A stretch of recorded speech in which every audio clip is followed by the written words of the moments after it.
அன்பு நண்பர்களே, அனைவருக்கும் அன்னை சமையல் உமாவின் அன்பான வணக்கங்கள். இன்றைக்கி அன்னை சமையலில் பார்க்க போகிறது சிம்பிளான கெஸ்ட் லஞ்ச் மெனு, தட்டைப்பயிறு பிரியாணி.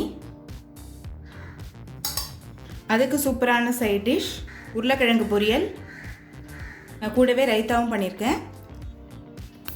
வாங்க தட்டைப்பயிறு பிரியாணியும் உருளைக்கிழங்கு பொரியலும் எப்படி செய்கிறதுன்னு பார்க்கலாம். முதல்ல 1/4 கப் தட்டைப்பயிறு 7 மணி நேரம் ஊற வச்சு எடுத்து வச்சுருக்கேங்க. இப்போ இதை குக்கரில் சேர்த்துக்கலாம். தேவையான அளவு தண்ணி.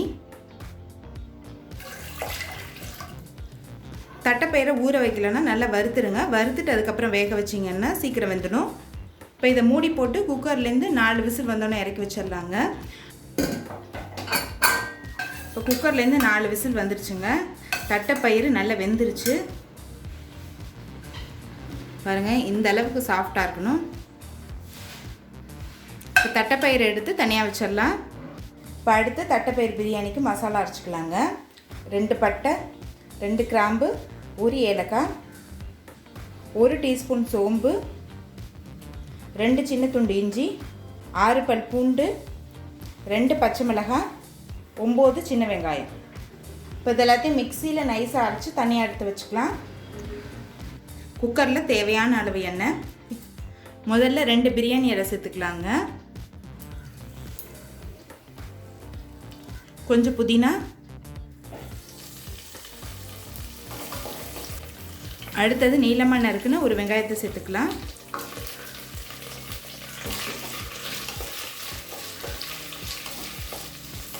அடுத்தது 1 தக்காளி,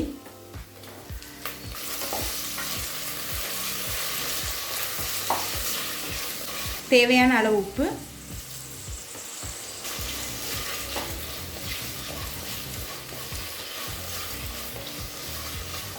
அடுத்தது கொஞ்சம் மஞ்சத்தூள், 3 டீஸ்பூன் மிளகாய்த்தூள். நம்ம தட்டைப்பயிறு 1/4 கப் போட்டிருக்கோங்க, அதனால் மிளகாய்த்தூள் நான் அதிகமாக தான் சேர்க்குறேன். நீங்கள் விருப்பப்பட்டீங்கன்னா 2 டீஸ்பூன் மிளகாய்த்தூளாக கம்மி பண்ணிக்கோங்க.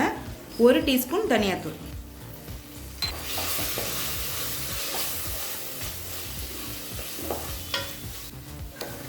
இப்போ மிளகாத்தூள் சேர்த்துட்டு 1 நிமிஷம் வரைக்கும் நல்லா வதக்கியாச்சுங்க. இப்போ நம்ம அரைச்சி வச்சுருக்க மசாலாவை இதில் சேர்த்துக்கலாம்.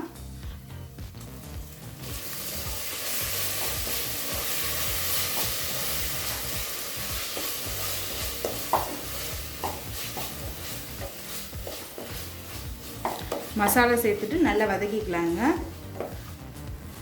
இப்போ வேக வச்ச தட்டைப்பயிரை இதில் சேர்த்துக்கலாம்.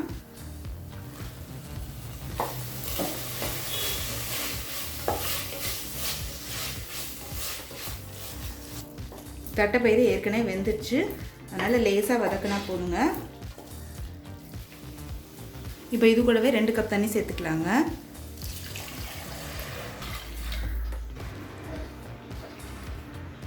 அடுத்தது அரிசி சேர்த்துக்கலாம். பாஸ்மதி அரிசி 20 நிமிஷம் ஊற வச்சு சேர்க்குறேங்க. நான் 1 கப் பாஸ்மதி அரிசி எடுத்திருக்கேன்.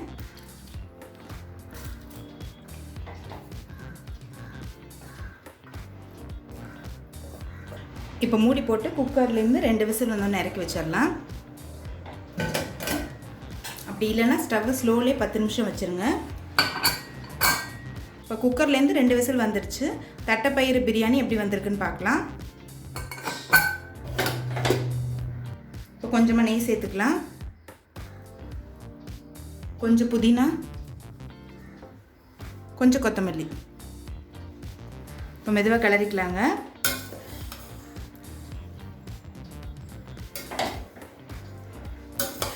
வாசனை ரொம்ப நல்லா இருக்குங்க. இப்போ தட்டைப்பயிறு பிரியாணி ரெடி ஆகிடுச்சு. அடுத்து உருளைக்கிழங்கு பொரியல் எப்படி செய்கிறதுன்னு பார்க்கலாம். அடுத்து உருளைக்கிழங்கு பொரியல் எப்படி செய்கிறதுன்னு பார்க்கலாம். 1 டீஸ்பூன் கடுகு, 1/2 டீஸ்பூன் சீரகம்,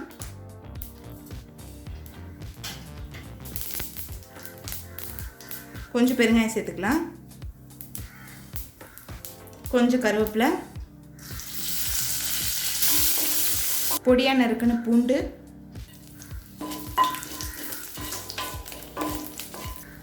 அடுத்து பொடியாக நறுக்குன ஒரு வெங்காயத்தை சேர்த்துக்கலாம்.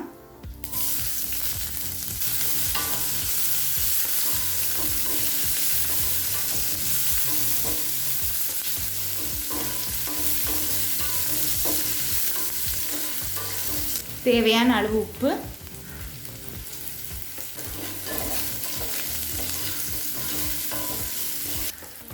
அடுத்தது கொஞ்சம் மஞ்சத்தூள், 1 டீஸ்பூன் மிளகாய்த்தூள்.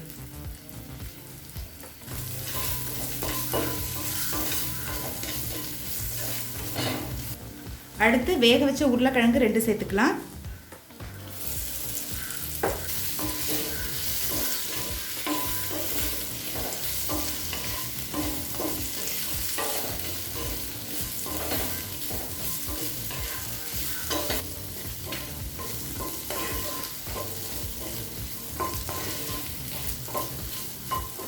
இப்போ உருளைக்கிழங்கு சேர்த்துட்டு ஒரு 5 நிமிஷம் ஸ்லோலே வச்சிடலாம்.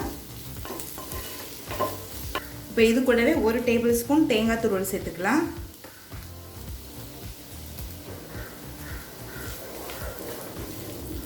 தேங்காய் துருவல் சேர்த்துட்டு ரொம்ப நேரம் வதக்க வேணாங்க, லேசாக வதக்கினா போதும். கொஞ்சம் கொத்தமல்லி சேர்த்துக்கலாம். இப்போ உருளைக்கிழங்கு பொரியல் ரெடி ஆகிடுச்சுங்க. தட்டைப்பயிறு பிரியாணி கூட சர்வ் பண்ணிடலாம்.